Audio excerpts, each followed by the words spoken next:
Umar bin Abdulaziz ने खत पढ़कर उसी खत की पुश्त पर लिखा, उमर बिन अब्दुलअजीज की तरफ से समरकंद में तैनात अपने आमिल के नाम एक काजी का तकर्रुर करो जो पादरी की शिकायत सुने। महल लगाकर खत वापस कासिद को दे दिया। समरकंद लूट कर कासिद ने खत का जवाब और मुलाकात का अहवाल जब पादरी को सुनाया तो पादरी पर भी मायूसी छा गई।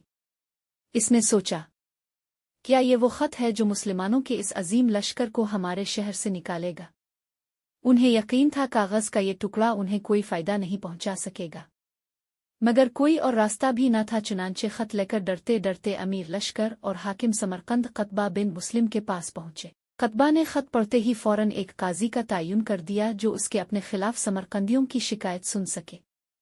काजी ने पादरी से पूछा, क्या दावा है तुम्हारा? पादरी ने कहा, कतबा ने बगैर किसी पेशगी इत्तला के हम पर हमला किया। ना तो इसने हमें इस्लाम कबूल करने की दावत दी थी और न ही हमें किसी सोच और विचार का मौका दिया था। काजी ने कतबा को देखकर पूछा, क्या कहते हो तुम इस दावा के जवाब में? कतबा ने कहा, काजी साहिब, जंग तो होती ही फरेब और धोखा है। समरकंद एक अजीम मुल्क था। इसके कुर्ब व जवार के कमतर मुल्कों ने ना तो हमारी किसी दावत को मानकर इस्लाम कबूल किया था और न ही जिजिया देने पर तैयार हुए थे, बल्कि हमारे मुकाबले में जंग को तरजीह दी थी।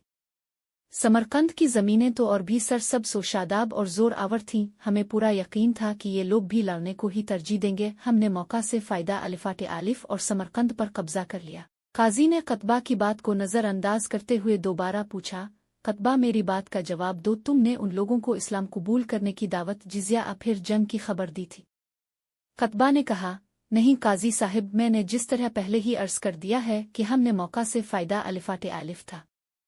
काजी ने कहा, मैं देख रहा हूं कि तुम अपनी गलती का इकरार कर रहे हो। इसके बाद तो अदालत का कोई और काम रह ही नहीं जाता।